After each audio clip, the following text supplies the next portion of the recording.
Rejoignez Benoît Dutrisac en temps réel par courriel. Dutrisac@commercialcube.radio. Mine de rien, le 12 juin prochain aura lieu le premier match de la Coupe du monde 2026. Ça va se passer à Toronto. Il y a 13 matchs prévus au Canada, 13 au Mexique et 78 aux États-Unis. Avec nous, David Pavot, qui est prof et titulaire de la chaire de recherche sur le sport responsable, Université de Sherbrooke. Monsieur Pavot, bonjour. Bonjour. Bonjour, merci d'être avec nous. Vous êtes spécialiste en droit international du sport. Oui. Et vous intéressez à la gouvernance du sport, la lutte anti-dopage, l'intégrité dans le sport, le droit international, en particulier les droits humains. C'est tous des sujets qui touchent la FIFA, ça? Exactement, ce sont tous des sujets qui touchent la FIFA et encore plus la Coupe du monde actuelle. Alors pourquoi vous intéressez, pourquoi on devrait nous intéresser au Québec à cette Fédération internationale de football association, là, ce qui se passe à Toronto et à Vancouver? Parce que c'est nos impôts qui sont impliqués partiellement dans le fait que le Canada accueille des matchs. Parce que aussi, il y a tout un tas de questions qui se posent avec notre grand voisin américain qui accueille la majeure partie des matchs. Puis parce que la FIFA est une association, une OBNL, enfin, non lucratif, entre guillemets, on pourra en parler, mais ouais. qui agit de manière un petit peu opaque. Et que en tant que citoyen, il y a peut-être certaines questions à se poser. Alors c'est bien sympa de regarder des matchs de soccer, de voir l'équipe canadienne qui remporte des games, mais faut prendre ça aussi avec un petit pas de recul et être conscient de ce qu'on regarde et de qui sont les gens qui tirent les ficelles derrière tout ça. Pensez-vous, Monsieur Pavot, qu'on a réalisé, nous ici à Montréal, les Maritimes, que ça va coûter, on dit, le gouvernement fédéral va payer 473 millions de dollars, la balance 593 millions financés par les autres ordres de gouvernement. Bref, on va tous payer 1 milliard pour 13 matchs de soccer à Toronto et à Vancouver. Pensez-vous qu'on a réalisé ça, nous? Je pense qu'on l'a réalisé en refusant d'accueillir des matchs au Québec et si la décision a été assez peu comprise lorsque le gouvernement en plein Covid a annoncé ne pas vouloir accueillir de matchs de la Coupe du Monde. Aujourd'hui, on peut se compter chanceux parce que finalement ça aurait coûté une fortune aux contribuables québécois pour avoir des matchs de poule qui sont pas très très prestigieux et donc on a réalisé pour partie. Vous regardez les matchs qui sont programmés au Canada, comme disait la ministre Caroline Proulx en grossissant le trait, pour avoir Kazakhstan contre Vatican, ça va pas attirer du monde dans les stades. Donc c'est un peu grossir le trait. Et ce qu'il faut comprendre, c'est que les matchs à partir des quarts de finale se passent tous aux États-Unis. Donc je pense que on a compris pour partie, mais on commence seulement à comprendre que nous, en tant que contribuables québécois, même si on a dit non pour avoir des matchs à Montréal, mais il y a quand même une partie de nos impôts qui vont s'en aller dans tout ça. C'est très questionnable, en fait. OK, mais ça, M. Pavot, je connais très peu le soccer. Je suis pas un fan. Mais là, est-ce que vous êtes en train de nous dire que les 13 matchs au Canada, c'est des matchs de jambon? Un peu. C'est pas, c'est des matchs de jambon, peut-être pas, mais c'est pas les matchs les plus excitants. C'est des matchs du début de tournoi. Donc, oui, il y a quelques matchs qui vont être intéressants, mais il y a 48 équipes, c'est pas les matchs qui vont enthousiasmer les foules tous, et on risque de voir des tribunes vides en raison du prix des billets aussi. Mais là, la FIFA dit il y a retombée économique, il y a une audience de 4 à 5 milliards de téléspectateurs. C'est une belle fenêtre pour le tourisme au Canada, ça aurait pu l'être pour Montréal et le Québec. Mais la question c'est, est-ce qu'on a besoin de dépenser autant pour avoir si peu de touristes? Puis les études qui sont avancées par la FIFA, elles n'ont jamais été publiées. C'est pas des études qui sont révisées par les pairs. Puis rien que dans l'accueil, vous allez comprendre pourquoi on peut en être critique, parce que pour l'accueil de 13 matchs à Toronto et Vancouver, la FIFA annonce un nombre de touristes, de visiteurs équivalent à ceux qui se sont déplacés au Qatar pour la dernière Coupe du Monde. Au bout d'un moment, il faut quand même être réaliste, là. 13 matchs versus 60 matchs, On nous dit qu'en 13 matchs, on va recevoir le même nombre de personnes. On nous annonce des retombées économiques. Nos hôtels sont déjà pleins en plein été. Je veux dire, essayez de réserver un hôtel à Montréal au mois de juillet, vous allez voir, ça coûte une fortune. Il y a pas beaucoup d'hôtels disponibles. Donc, est-ce qu'on en avait vraiment besoin? Je suis pas sûr. Est-ce que Toronto et Vancouver, qui sont deux destinations courues, en avaient vraiment besoin? Je suis pas certain. Peut-être le Qatar en avait plus besoin pour se mettre sur la map du tourisme. Et encore. Ouais. Mais nous, on en a pas vraiment. On va en parler du Qatar. Coûte. Mais ouais. Les retombées économiques, est-ce que la FIFA, M. Pavot, paie des impôts sur les revenus? Non, la FIFA, dans le contrat qu'elle a signé avec le Canada et les villes hautes, elle est exonérée d'impôts de toute taxe 2 ans avant la compétition et 2 ans après la compétition. Et ce qu'il faut comprendre, c'est que la FIFA, elle a des revenus de la billetterie, mais elle a aussi les revenus de tous les objets publicitaires qui sont vendus, et de toutes les boissons, et de toute l'alimentation qui est vendue dans les stades pendant les compétitions. Donc finalement, les revenus qu'on nous annonce, ce sont des revenus périphériques, dans les hôtels, dans les restaurants en ville, etc., qui sont extrêmement difficile à mesurer. Et quand on voit les chiffres, on regarde ça avec un peu de recul, on se dit ça n'a aucun sens. Et donc la FIFA, elle, pendant ce temps-là, en fait, l'argument que j'utilise souvent, c'est la FIFA collectivise les dépenses et privatise les recettes. C'est-à-dire que nous, derrière, on paye la sécurité, on met à disposition les stades, on leur met à disposition des locaux, on leur dit en plus, on leur déroule le tapis rouge en disant « payez pas d'impôts pendant 4 ans, vous captez toutes les recettes ». Puis nous, on paye. C'est un petit peu ça l'image, l'image de l'accueil d'une Coupe du Monde de soccer. Mais c'est un deal de con?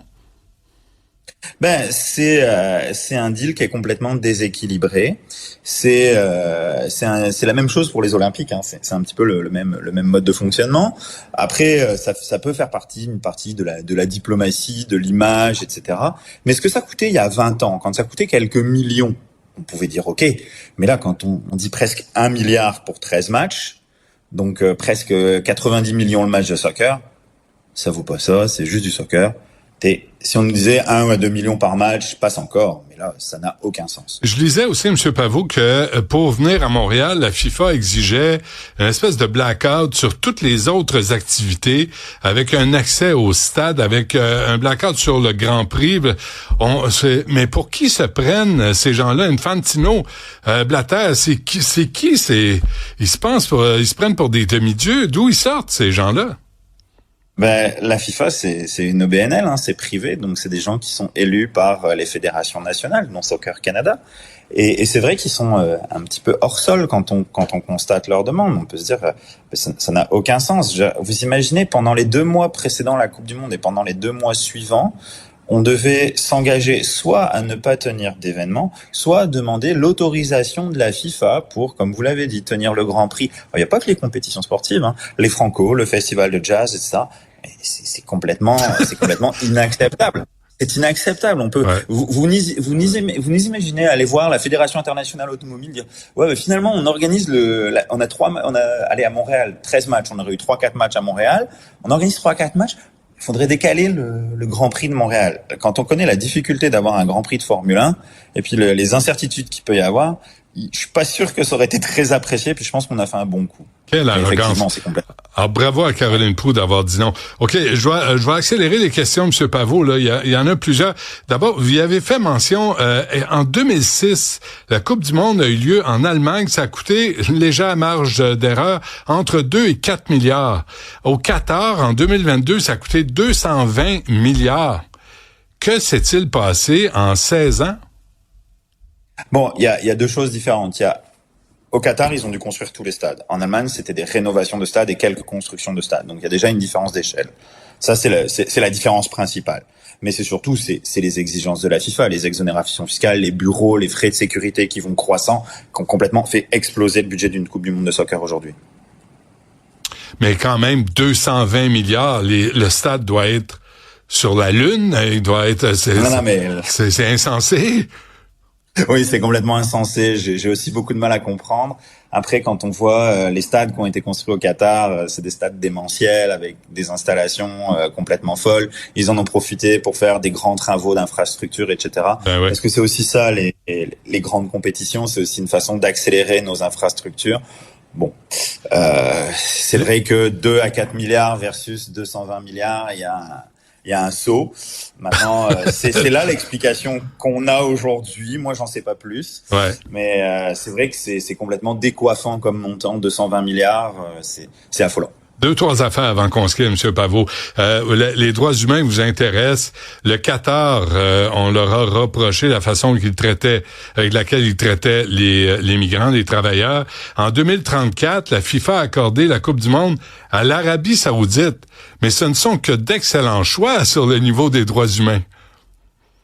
C'est, en fait, comme vous le dites, poser la question, c'est déjà y répondre.